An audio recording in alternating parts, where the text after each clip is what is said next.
оқушылар, бүгінгі сабақта қазақ тіліне арналған тест тапсырмаларын талдайтын боламыз. Сұрақтар Қазақ түрік лицейінің, яғни білім инновациялық лицейге арнайы жасалған. Бірінші сұрақ: сөздің ауыспалы мағынасын табыңыз. Ең алдымен сөздің ауыспалы мағынасы дегеніміз еске түсіріп өтейік. Сөздің ауыспалы мағынасы дегеніміз тура мағынадан бөлек, яғни мысалы қазір мына нұсқалар бойынша жүріп өтейік. Дәрежесі үлкейген екен.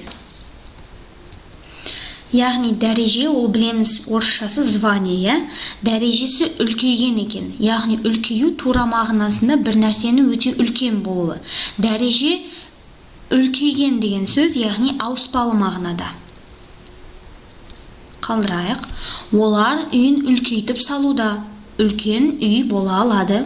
Бұл ауыспалы мағына емес. Атамның жасы үлкейді. Яғни атамның жасы үлкен болды деген сөз. Бұл да тура мағына. Бекболаттың көзі үлкейіп барады. Үлкен көз болады. Қарны үлкейді, қампиды. Яғни қарны үлкен болып кетті. Тамақ ішіп алғаннан кейін мысалы қарны үлкен болып кетіпті дейміз, иә? Бұл да тура мағына. Демек, дәрежесі үлкейген екен деген сөз, яғни сөйлемдегі үлкейген сөзі ауыспалы мағынада тұр. Екінші сұрақ: бос орынға сәйкес келетін сөзді тап. Яғни, мына көп нүктенің орнына берілген нұсқалардан бір дұрысын қоюымыз керек. Ол сөз, мына бос орынға қоятын сөз дара болу керек, туынды болу керек, жалпы болу керек, деректі болу керек. Әрқайсына тоқтала өтейін. Дара дегеніміз бір ғана түбірден жасалатын сөздер. Туынды ол жұрнақтың жалғану арқылы жаңа бір мағына берген, яғни жұрнақ үш бұрышпен белгіленеді. Жалпы дегеніміз барлығына түсінікті, деректі дегеніміз ол тірі зат болу керек. Енді варианттар бойынша қарап көрейік. Қуаныш дегеніміз бізде дара, бірақ ол туынды емес, ол негізгі. Демек, уже алып тастаймыз. Көше, ол дара, бұл да негізгі, туынды емес. Белбеу, қараңыздар, белбеу, екі түбірден тұр. Бізге дара керек, бір ғана түбірден тұратын. Демек, бұл да келмейді. Ауылдас, дара, туынды, жұрнақ жалғанған, жалпы, яғни барлығына түсінікті ма? Түсінікті. Деректі ма? Яғни деректі дегеніміз тірі зат. Ауылдас деген ауылдағы адам, кластас деген сияқты. Тірі адам, демек деректі. Жатады. Сезім, дара, туынды емес, жалпы дерексіз. Демек, дұрыс вариант Д нұсқасы. Келесі сұрақ: сенің ойың орындалатын шығар. Сұраулық мағынаны туғызушы сөзді тап. Яғни, сұраулық мағынаны туғызушы сөз шығар. Егер де шығар деген сөзді алып тастап оқитын болсаңыз, сенің ойың орындалады. Егер де шығар деп қосатын болсаңыз, онда уже сұраулық мағына екені көрініп тұр. Осы жердегі шығар сөзі ол етіс емес. Етіс дегеніміз етістіктің бір түрі. Зат есім етістік емес, есімдік де емес, көсемше де емес. Бұл шығар сөзі көмекші етістік. Әрдайым бұл көмекші етістік ретінде жүреді. Рөлі көмекші етістік. Жаттап алыңыздар. Келесі төртінші сұрақ: арқаның жақсы, әңгіменің жақсы мақалына сай келетін антонимдік жұпты тап. Антоним дегеніміз, еске сала кетейін, мағыналары бір-біріне қарама-қарсы сөздер. Енді нұсқалар бойынша көрейік. Алыс жақын, арқанның алыс жақсы, әңгіменің жақыны жақсы. Келмейді мағынасы бойынша. Арқанның қаттысы жақсы, әңгіменің жұмсағы жақсы. Бұл да келмейді. Арқанның ұзыны жақсы, әңгіменің қысқасы жақсы. Тіпті мында назар аударсаңыздар, жалғаулары да жалғанып тұр. Осы арқылы да табуға болады. Келесі: арқанның көп жақсы, әңгіменің аз жақсы. Келмейді. Арқанның сұлу жақсы, әңгіменің құрғақ жақсы. Мүлде олай емес. Демек, С нұсқасы. Келесі 5-ші сұрақ. Етістіктен сын есім жасайтын жұрна қатысып тұрған сөз. Етістік дегеніміз білеміз, заттың қимылын білдіреді. Не істеді, не қылды, қайты деген сұрақтарға жауап береді. Сын есім заттың сынның сапасын білдіреді, қандай, қай деген сұраққа жауап береді. Енді нұсқалар бойынша көрейік. Бастық жоқ. Бастық дегеніміз бұл өзі зат есім. Суретші, қараңыздар. Сурет, не, сурет, зат есім. Суретші, кім, бұл да зат есім. Яғни зат есімнен зат есім туып тұр. Бізге етістіктен сын есім туы керек. Жатпайды. Қызғалдақ, бұл өзі түбір сөз, зат есім, жатпайды. Талапкер, яғни талап, не, талап, старание, зат есім. Талапкер деген сөз. Кім талапкер? Бұл зат есім, яғни зат есімнен зат есім шығып тұр. Бұл да келмейді. Білгіш, біл, несте, біл, етістік. Білгіш, қандай адам? Білгіш адам. Яғни етістіктен, біл деген етістіктен, білгіш деген сын есім туып тұр. Демек, ең нұсқасы. Келесі 6-шы сұрақ. Еш сөзі бірге жазылатын қатар. Ешбір, әрдайым бірге жазылады. Еш бала, жоқ. Еш сөзі зат есімдермен әрдайым бөлек жазылады. Еш бала, еш адам, еш мектеп, еш жерде. Яғни тек қана ешбір деген, еш қашан деген сөздер бірге жазылады. Ал зат есіммен тіркесіп келген болса, онда бөлек жазылады. Демек, А нұсқасы. 7-ші сұрақ. Бірігу тәсілімен жасалған күрделі зат есімді тап. Күрделі дегеніміз екі немесе одан да көп түбірлерден құралады. Күрделі. Дара десек, онда ол бір ғана. Енді осы жердегі бірігу туралы айтып өтейік. Күрделі сөздің бірігу түрі, яғни біріккен сөз, былайша айтқанда, біріккен сөз аты айтып тұрғандай, екі немесе одан да көп түбірдің бірігу арқылы жасалады.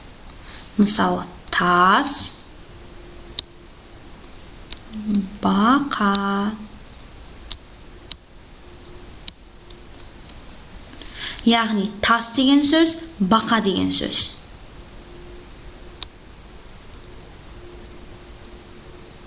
Тас деген сөз, бақа деген сөз. Екеуін біріктіріп жіберген кезінде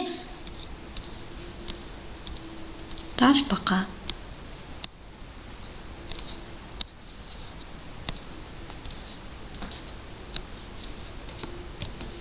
Яғни, екі немесе одан да көп түбірлердің өзгеріссіз бірігуі, яғни плюс бірігу, біріктіру, қосылу арқылы жасалады.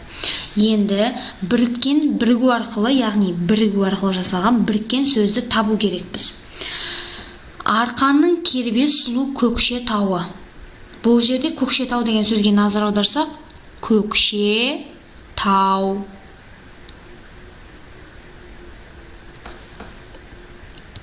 Көкше және тау деген екі сөзін бірігу арқылы жасалған. Ешкімге сездірмеймін деген едім.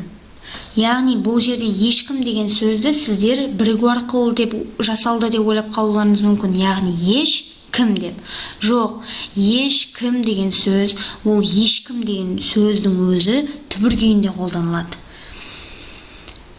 Еш деген мынау сөз, еш деген түбір ешқашан жалғыз өзі мағына бере алмайды. Жалғыз тұрса мағына бере алмайды. Сол себепті ешкім деп айтылады. Таңертең басталған іс-шара ұзаққа созылды.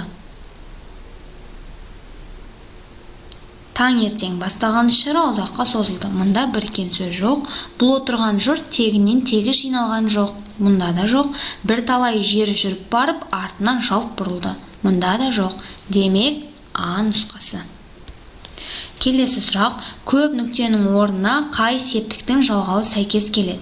Біз білеміз, қазақ тілінде септіктің 7 түрі бар. Атау, ілік, барыс, табыс, жатыс, шығыс, көмектес. Енді мына көп нүктенің орнына сәйкес келетін септік жалғауын табуымыз керек. Ана көңілі бала, бала көңілі дала. Варианттар бойынша көрейік. Бірінші шығыс септігі дейді. Шығыс септігінің жұрнағы Наннен, данден, тантен. Ананан көңілі болмайды, я? Яғни келесі. Ілік септігі. Ілік септігінің жалғауы ның, дың, тың. Ананың, баланың, яғни ананың көңілі, баланың көңілі келіп тұр. Екіншісі жат септік дейді. Жат септіктің жалғаулары да, де, та, те, на, не, бабе. Бала, ананың көңілі балада, баланың көңілі далада келіп тұр. Үшіншісін көрейік. Атау септік. Атау септікте ешқандай жалғау болмайды.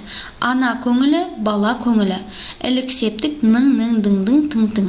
Ана көңілі баланың, бала көңілі даланың. Жоқ, мүлдем мағынасы келмейді.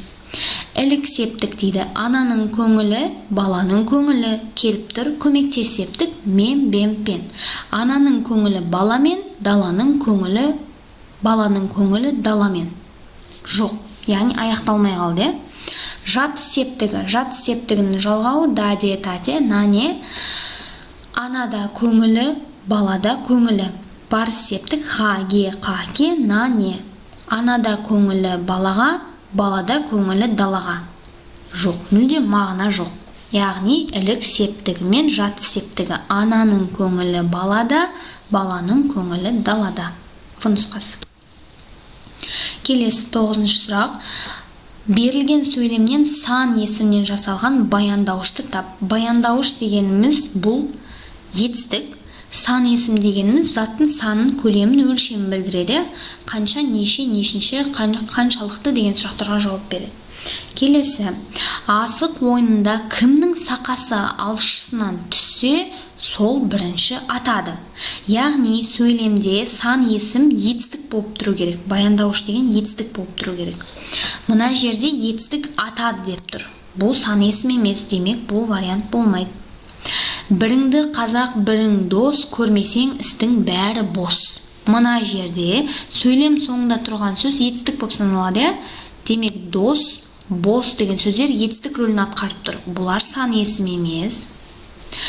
Бақ қайда барасың? Ынтымаққа барамын. Барасың, барамын етістіктер. Бұлар да сан есім емес. Олар сыныпта бесеу екен. Енді қараңыздар.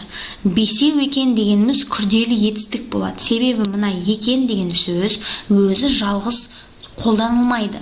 Бұл көмекші етістік. Яғни атайды тұрғандай көмекші, көмектеседі.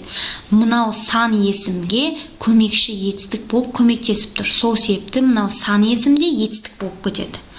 Вариант келіп тұр. Әзірше д.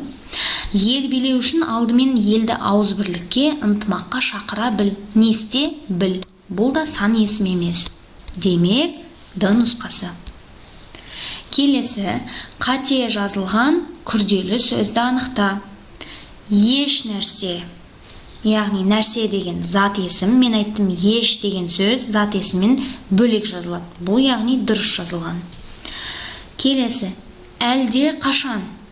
Әлде қашан дегеніміз екеу екі бөлек тұрса, екеу екі бөлек мағынаны білдіреді. Ал бұл негізі күрделі сөз әлде қашан деген бірге жазылу керек. Сол себепті бұл қате жазылған. Әрдайым бірге бірге жазылады дұрыс. Кейбіреу бірге жазылады, кей уақытта бұл да бірге жазылады. Қате жазылған күрделі сөз в нұсқасы. Әлде қашан деген сөз әрдайым бірге жазылады. Осымен сіздерге ұсынған білім инновация лицейіне дайындық жағынан қазақ тілінен тестті талдау жұмыстары аяқталды. Назарларыңызға рахмет.